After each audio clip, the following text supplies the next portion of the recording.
This is a very busy Shabbos from Vayakhel, Parsha's Vayakhel Pekudei, double portion, Shabbos Chazak. We finish the middle book, the second book in the Torah, the book of Exodus. Shabbos HaChedesh, the fourth and final of the special Parshas that we add. So let's focus on HaChedesh. Parshas HaChedesh is in the book of Exodus. And this is the very first mitzvah given to the Jewish people as a people. The month they left Egypt, they were given the mitzvah to sanctify the new moon. So that month that they left Egypt was the first month of the new Jewish calendar, which it was essentially shifted from being a solar calendar, which was the universal calendar since the beginning of creation. And with the birth of the Jewish people, we shifted to a lunar calendar.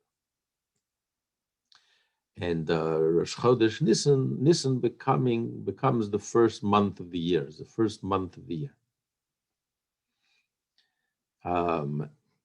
Nevertheless, even though we essentially follow a lunar calendar, but unlike the Muslims who have strictly a lunar calendar, we actually follow both, because the Torah says that we also have to celebrate the holidays in the right season. Pesach is a holiday in the spring, and Shavuos is a holiday of the harvest, and Sukkot is a holiday of the ingathering of all the produce that's been left out to dry, and in the summer, now you bring it into the silo, into the storage, to the house. Holiday of gathering. The problem is that if you follow strictly a lunar calendar, if you follow the moon, all you have is months. You don't know. There's no such thing as a year. There's no such concept as a year. It's every month the moon waxes and the moon wanes. There's a rebirth of the moon, and then the moon reaches its peak, its height, 15th of the month, and then it starts waning, and then it disappears, and then there's a reboot, and that's Rosh Chodesh. And that's a 29 and a half day cycle, approximately, a drop more, and altogether you end up having 354 days. 12 a year is actually artificial. A lunar year is 12 months is a lunar year. So it's 354 days. Now, if you follow the sun, there is no such thing as months. There's an annual solar cycle, which creates the seasons, how far the sun is from the earth. So you have the 4 seasons. And that annual cycle takes place over 365 days. So there's a discrepancy of 11 days. A solar year, 12 months, 12 times 29 and a half, which is 354, you end up 11 days shorter. It's 11 days shorter than a solar year, which if you just follow the solar, all you have is a year. There are no months. It's just artificial. You take 365, divide into 12. That's why some months are 31 days and February 28 days. And it's artificial. Doesn't mean anything. There's no monthly cycle. But if you just follow the solar year, artificial year based on the lunar year, 354 days. So it's 11 days shorter than the solar. With each year, you keep on dropping back. And that's why the Arabs who follow exclusively a lunar calendar, their holidays falls out of all different seasons. Their Ramadan, sometimes in the winter, sometimes in the spring, sometimes in the summer. I just wonder, I don't know if the Arabs follow an exclusive lunar calendar. Practically, because if that's the case, then when you say an Arab is a Muslim is 80 years old, he's not our 80. It's a much shorter years. Does that mean he's really younger? I don't know. I don't know how it works there. If they actually follow the secular calendar as well, or they follow strictly the lunar calendar. I was curious. I don't know how it works.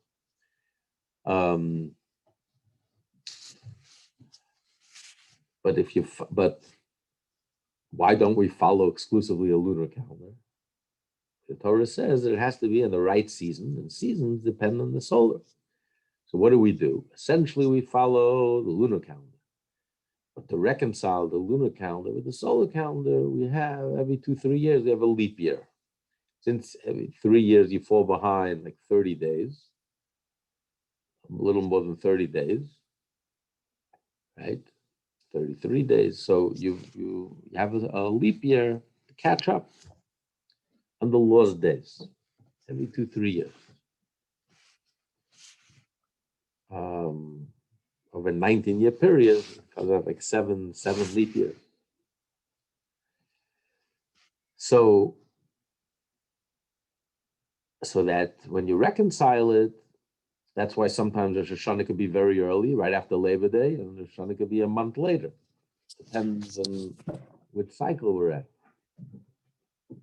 Pesach is early this year, coming from a leap year last year. Pesach is in March. Usually Pesach is in April. So it all depends on the leap year and the solar and the lunar. Now, it says in the beginning of creation, Hashem created the world. It says the solar and the lunar, the sun and the moon were equal. They were called the Shnei Ma'odes Hagdolim. They were the great luminaries, equal. And the sun complained, it's not fair. How do you have two equal luminaries? Hashem says, you're right. And Hashem minimized the moon. And the moon became the small luminary.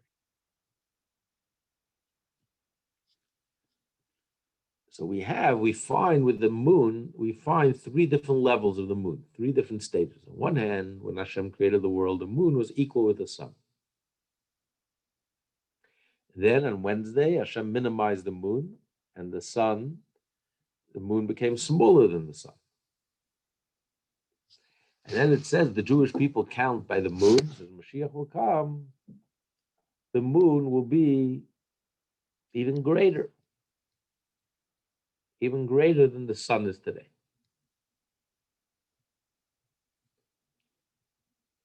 So what does that mean? What do you mean there's a sun and there's a moon, and the moon is equal to the sun, the moon is smaller than the sun, and the moon will be even greater than the sun? At the same time, that the sun gives light to the moon. The moon is a reflective light. The moon reflects the light of the sun like a mirror, or the light of the sun triggers the moon's light. So what does it mean that the moon is equal to the sun, or the moon is less than the sun, or the moon is even greater than the sun?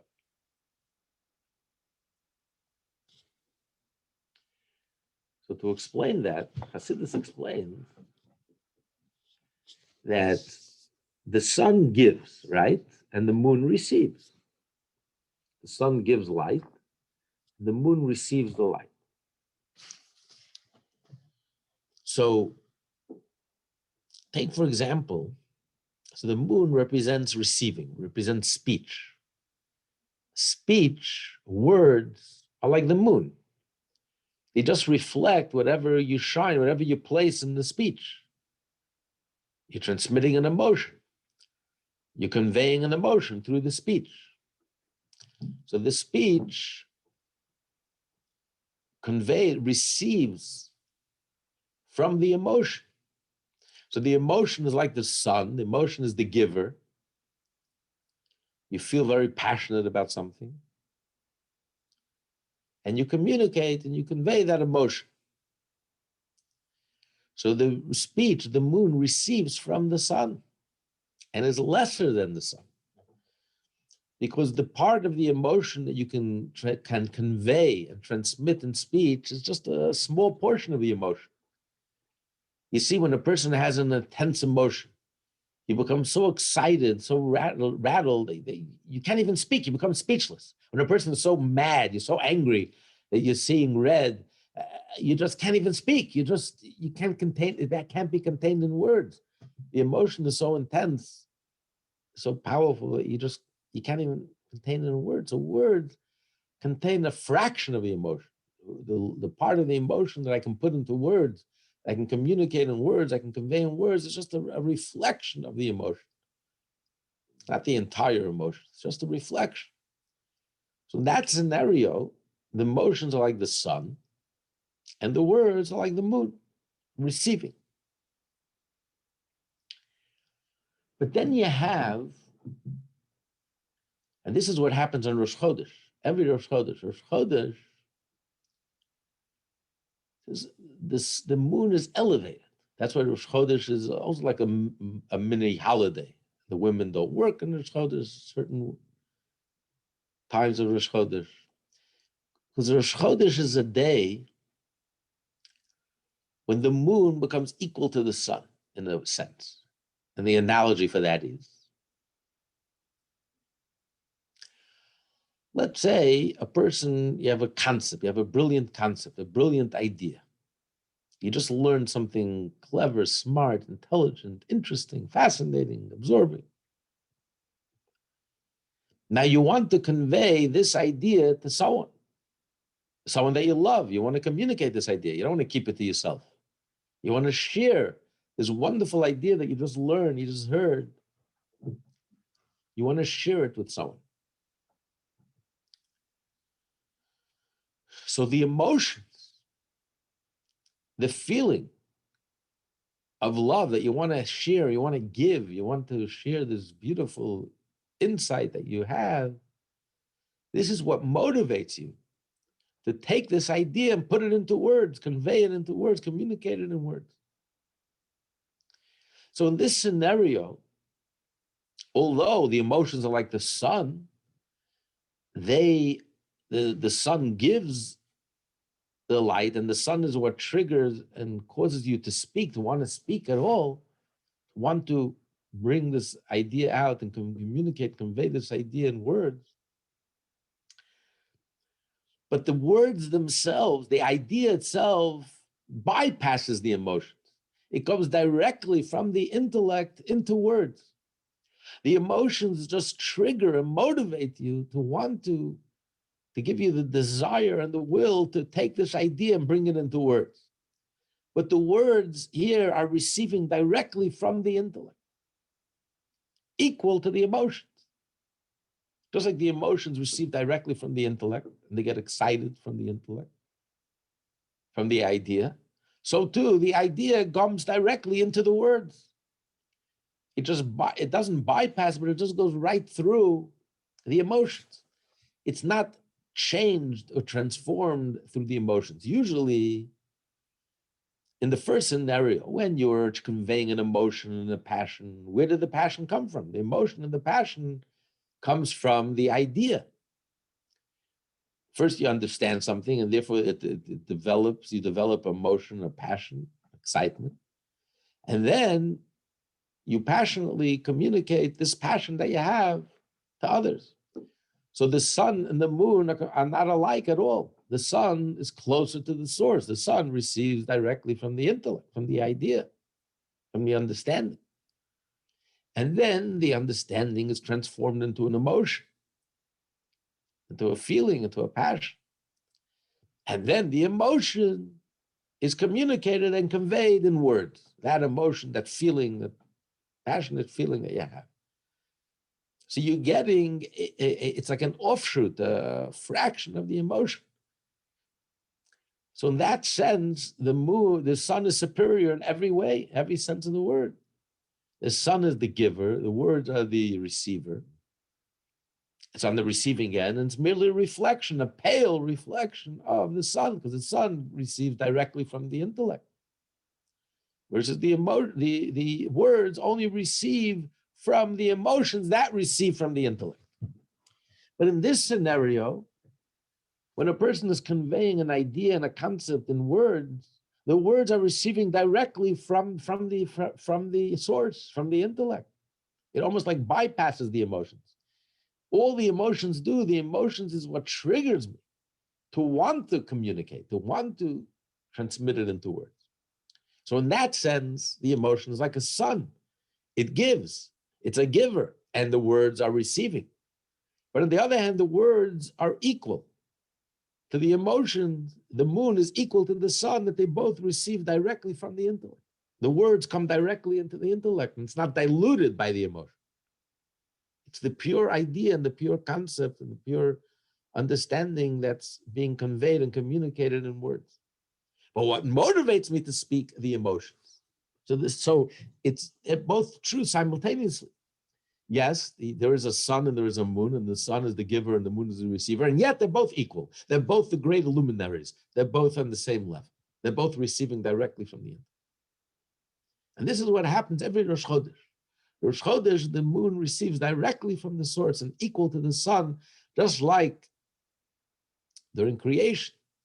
Before Hashem minimized the sun, and the sun became on the receiving end just a reflection, here the moon receives directly from the intellect. But then you have even a greater level. With the moon becomes even greater than the sun. Where the receiver becomes even greater than the giver. And yet, the sun is the sun and the moon is the moon. The sun is giving to the moon. So you have a scenario. We have a simple Jew who's receiving, humbly receiving, learning from the great rabbis, and he's listening, and he's receiving. It's clear who the giver is and who the receiver is. But the simplicity of the receiver, the humility of the receiver, the total egolessness of the receiver makes him greater and superior than his teacher. Because his total humility, like this moon, is completely humble. The moon has nothing of its own. The moon just reflects the light of the sun. That humility, that a total ability to receive and to absorb, makes the moon even superior and greater than the sun. Closer to the essence, closer to the truth, is more a vessel and a vehicle for the truth than the sun. And that's what it says when Mashiach will come, the moon will go up to the Keter, even higher than the intellect. A place that's even beyond intellect. Because the sincerity and the simplicity, that's why it says Moshe was the most humble person that ever lived. Hashem showed him all future generations. And he saw our generation, he was completely floored and humbled. Because the total humility, the simplicity and the total humility, the total dedication and devotion of our generation, which is all the way on the bottom, on the receiving end. And yet, it's rooted all the way on top. So we have these three different levels of the moon, and the Jewish people are compared to the moon. And that's why we celebrate, we mark Rosh Chodesh Nisan. This is the anniversary. This is the month that we became a lunar people. This is the month that we switched to a lunar calendar. Because the difference between the moon, the sun and the moon, is the sun represents the world of nature. And that's why when Hashem created the world in the beginning, he created the world of nature, the world, we essentially followed a solar calendar. Because the laws of nature are fixed. It never changes. Just like the sun never changes. The sun rises, the sun sets, day in, day out. There's absolutely no change ever. While the moon is constantly waxing and waning. Every month is a rebirth, a renewal, and then it reaches its peak, and then it starts declining, and then it starts again, a rebirth and a growth and peak, and then the word chaydesh comes from the word chidush. It's a novelty, a renewal. So when Hashem chose the Jewish people, and the month they left Egypt, when Hashem performed miracles and wonders, that's what the moon represents, the miraculous. That's why the Jewish people, which are miraculous people, our whole birth and existence is miraculous. Starting with the very first born Jew, Yitzchak, born to a 100-year-old father and a 90-year-old mother. The whole thing was miraculous. And it's been uphill ever since. The birth of the Jewish people, the exodus from Egypt. Astonishing, astounding, novel, creative, miraculous, astonishing. Just like the moon. The moon represents something new, something that's beyond nature, something that's miraculous. So that's the service of the Jew. The service of the Jew. Hashem didn't just give birth to another nation. It's not like the UN needed an extra seat. You already had 70 seats. You already had 70 nations. A different type of nation, a new nation, a unique nation. There was no other nation like the Jewish people. Everything about them speaks miracles and wonders. The whole Jewish lifestyle is miraculous. To live a Jewish lifestyle, a life of Torah and mitzvah, is miraculous and wondrous. To live in this world, be part of this world, and yet we don't live, we're not coarse and crass. We don't live for materialism. We don't live for money, power, fame. It's not what motivates us, not what drives us, not what we live for. It's not what our life is all about. We live for tzedakah. We live for godliness. We live for Torah. We live for mitzvahs. We live to serve Hashem.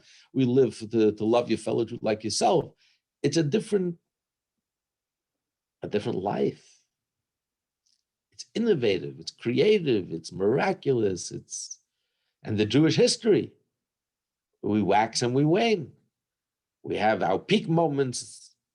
King Solomon, the 15th generation from Abraham, we reached our peak moment, and then we waned, and then we had our we're going downhill, and then it seems like we eclipse, we disappear, and then miraculously there's always a last moment miracle and renewal and revival, and back and forth. This is the story of the Jew, miraculous existence of the Jew. So we're compared to the moon. So we're essentially a lunar calendar. Also,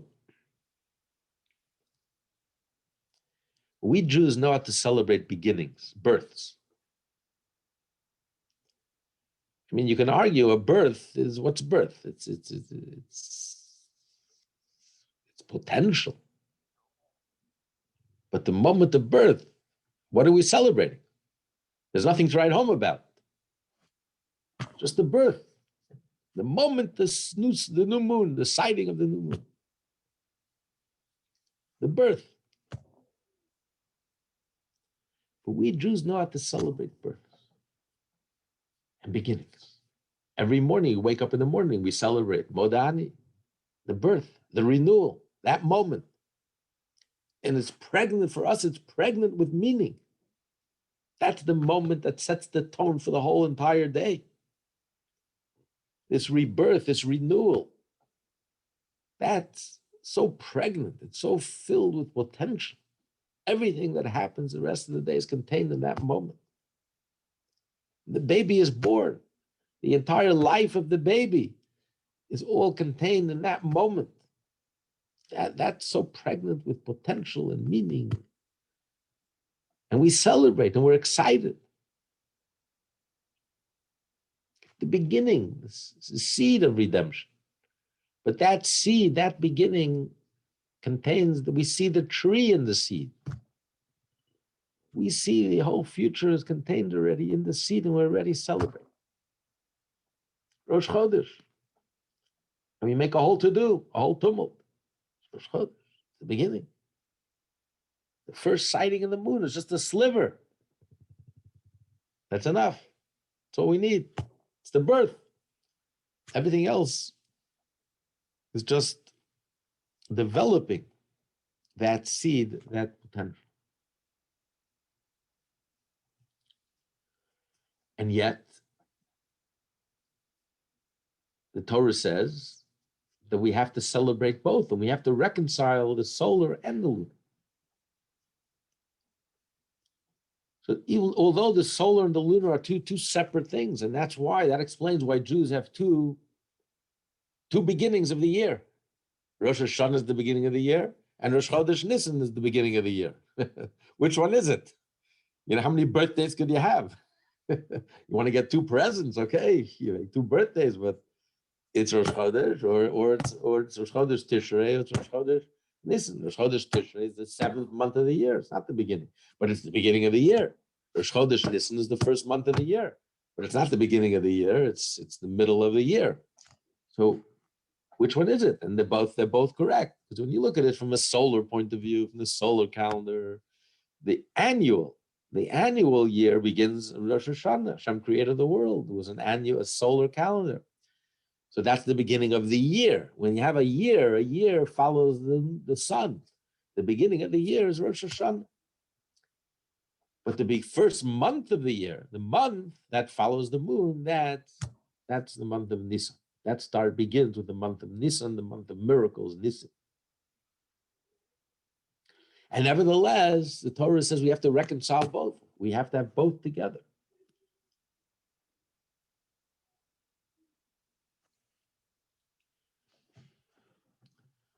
And the answer is that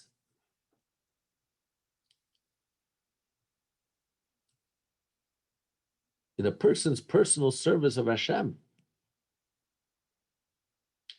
the Rosh Hashanah of the year, the solar, represents nature.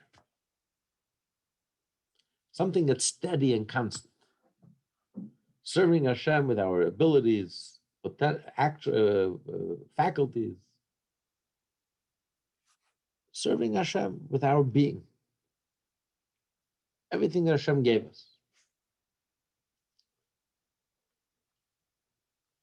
Versus the lunar represents serving Hashem, going beyond nature, going beyond our nature, exceeding ourselves, going the extra mile, pushing ourselves, pushing the envelope, going beyond our comfort zone, doing something special for Hashem. Because we have such a special relationship with Hashem, therefore we want to do something special for Hashem, not just act in a limited, natural way. We want to push ourselves, go beyond our nature, even inconvenience ourselves just for the sake of Hashem. So that represents the miraculous, serving Hashem in a way going beyond your nature. It's miraculous. Versus serving Hashem naturally, using all your natural abilities and passions and interests and energies and talent that Hashem gave you. But Nisan is reaching beyond yourself, reaching high, reaching above yourself.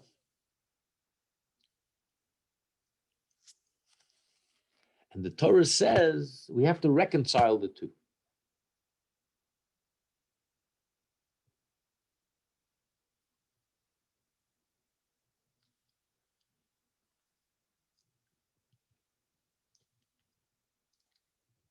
That even serving Hashem, when you serve Hashem, going beyond yourself,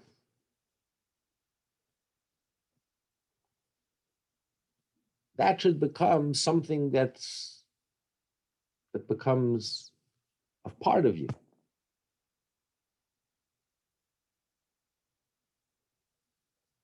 And even serving Hashem with your natural self, you should also do it with enthusiasm, passion, and excitement. It should be something godly and divine, not just routine and ordinary. So the miraculous becomes routine, and the routine becomes miraculous. Like every Jew has to be both the sun and the moon. You have to give and you have to receive simultaneously. To be able to give, you have to receive. What are you giving? You have to reflect something. You have to give. What are you communicating? So the more content you have, the deeper you are, the more genuine you are, the more sincere you are, the more you're able to give. So your service of Hashem has to have both qualities.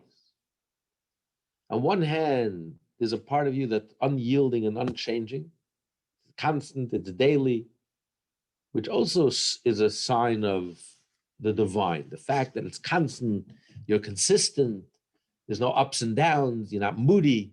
One day you're in a mood, and one day you're flying high, and the next day you disappear, and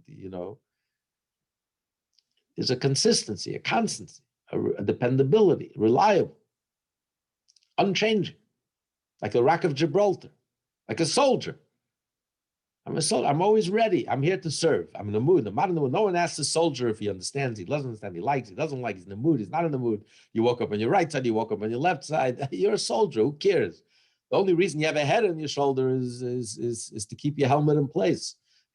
No one is asking you. No one, it's just you're dependable and totally reliable, 24/7, consistent, constant, like a sun, unchanging, unyielding. On the other hand, you want a person's inner richness. You want a person's engagement. You want a person to be totally involved. Your uniqueness, your unique personality and character. We need you totally, fully engaged. You're not a robot. A soldier can be like a robot. You're just doing what you have, like the sun. The sun rises, the sun sets, reliable, dependable. But there's no uniqueness, there's no character, there's no flavor, there's no change, nothing innovative, no novelty. It's just cut and dry. You want the moon, you want some excitement, you want something different, you want something fresh. So for that, you have to engage personally. You have to care deeply, and you have to be personally engaged, involved. And all your uniqueness that gives you your unique flavor and color and personality and character and your unique way of thinking and looking at things and processing things, understanding things, you are fully engaged, and you bring that to the Jewish experience. Suddenly it becomes rich and colorful and diverse and unique, separate, apart, different. And every day is different. We're constantly waxing and waning like the moon because we grow a month older. We don't stand still. We're not the same person we were a month ago. So what we bring to the picture, the way we express our Yiddishkeit today is not the way it was a month ago. It's a new month. It's entirely different. It's fresh perspective, with relish, with excitement. We're not like a machine, a factory produced, just continues on and on and on. And there's no change, and there's no flux, and there's no movement, and there's no ups, and there's no downs. It's like but Hashem wants both. He wants us to have that constancy, that consistency. We are soldiers. We get the job done. Judaism is not New Age. We're reliable, we're dependable.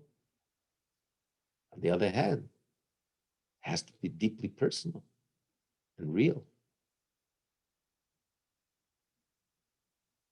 Which gives it the color, the flavor, fresh, exciting, new, just like life itself. On one hand, life is constant. From the moment we're born, the moment we take our first breath, when we leave the mother's womb, until the last breath, it's constant. We never stop breathing. We never stop living. You don't take recess from life even for a moment.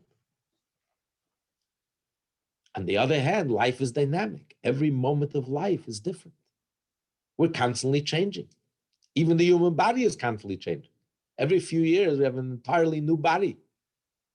The organs are new. Everything is constantly changing. You don't see it. But the reality is we're in constant flux. The world is constantly in movement and changing. And it's brand new. It's fresh. You have to look at it with fresh eyes, excitement, the relish. That's the month of Nisan. That's the focus of the month of Nisan, the newness, the freshness. We scrub the house clean. We start again. We become like children again. Suddenly Pesach, we become childlike, filled with curiosity, and we're filled with questions and eager to learn. And we're hungry to learn. like a new start on life, a new lease on life. Nisan, it's a new beginning, a birth. Versus Tishrei represents the constancy, the consistency, the continuity, the steadiness, the maturity, the adulthood, commitment, responsibility. That's the sun. Dependable, reliable, every day, day in, day out, no changing. And the Torah wants us to reconcile it. That even that consistency and that commitment should also be done with relish and excitement. It shouldn't be done mechanically and by rote. That commitment that we have, we're Hashem's soldiers, and we love serving Hashem, and we love being reliable and dependable and totally committed to Hashem 24/7. That itself, we shouldn't just bear and grin. We shouldn't just force ourselves, discipline ourselves. But that itself, we should do it with relish, enthusiasm, excitement, with a freshness, with an eagerness. And that eagerness and freshness and excitement that we have, engaging our personality, should also come from a very deep commitment, not just New Age. It's real. It comes from a deep connection with Hashem, and therefore we understand Hashem is dynamic, and life is dynamic, and we are dynamic, and every moment of life is a brand new moment, a fresh moment. They once asked the Rebbe's wife, whose birthday was yesterday, they asked her, there were a few people that were close to her that, whenever they would come to Crown Heights, she would invite them over. And they asked her questions. These were teenage girls, and they asked her, you're a daughter of a Rebbe, you're a granddaughter of the Rebbe Rashab, and she grew up with it. She remembers them. And your husband is a Rebbe. I mean, it's unique. There weren't that many who were granddaughters of a Rebbe, a daughter of a Rebbe, and the wife of a Rebbe. The only other one was Mushka, was Musia, the Tzemach Tzedek's wife. She was the daughter of the Mittler Rebbe, the granddaughter of the Alter Rebbe, and the wife of her cousin, the Tzemach Tzedek. And they were the namesake. The Rebbe and the Rebbe Tzemach were the namesake. These were the only two. It's a very unique. So they asked her, what was the greatest moment of your life? Such experiences. What were the, you know what she answered? She says, now, this moment. This is the moment. This is the moment. It's now. Mashiach now. It's now. It's happening now. Life is happening now. It's not in the past. Greatness in the past. A great grandfather and a special grandfather and a special father and a special husband. You live now. Now is a unique moment. It's dynamic. Hashem is dynamic. It's happening now. Now is the moment, the most important moment of my life. It's unique, it's special, it's fresh, it's exciting. And that should be constant. Every moment should be a unique moment, a fresh moment. That's the idea of reconciling the sun and the moon. You should have both together, the constancy and also the uniqueness and the excitement and the dynamism. Married, merging together, the sun and the moon merge together. Reconciling the sun and the moon, the month and the year. So we don't just read and learn about this. By reading the Torah, this Shabbat actually empowers us. We should actually successfully incorporate and internalize these lessons of the sun and the moon. And we should merit, the Jewish people are compared to the moon, we should merit to the birth of the moon, the birth of the Jewish people, the rebirth of the Jewish people, the birth and the peak, and the reconciliation of the moon and the sun and the moon will once again become not only an equal to the sun, even greater than the sun. That will be with the coming of Mashiach. And this should be the month of miracles, the month of renewal, the month of redemption. Hashem took us out of Egypt. He took the Jewish people out of Egypt. It's uniquely Jewish. But we are the avant-garde. We are the forerunners. We are the cutting edge. We are the Marines, the beachhead. But if you know that you can do it with the Jewish people, ultimately, this will be the month Hashem is going to redeem the entire world, all 7 to 8 billion people. Because if redemption can happen to the Jewish people, ultimately redemption will reach the entire world. We're just 3,300 this year, 3,333 years ahead of everyone. Okay, so we're always ahead of everyone. We always will be ahead of everyone. But we are the forerunners. We are the avant-garde. We're just the cutting edge. You know that the cutting edge of style eventually will reach the whole world. Maybe it'll take 30 years to get to Australia or whatever, but eventually this will reach everywhere. We're just at the cutting edge. We're just a little quicker, a little ahead of everyone. A lot ahead of everyone. But ultimately, if this was a month of redemption for the Jewish people, ultimately this will be a month of redemption for the entire world. This is the month that actually Mashiach will come.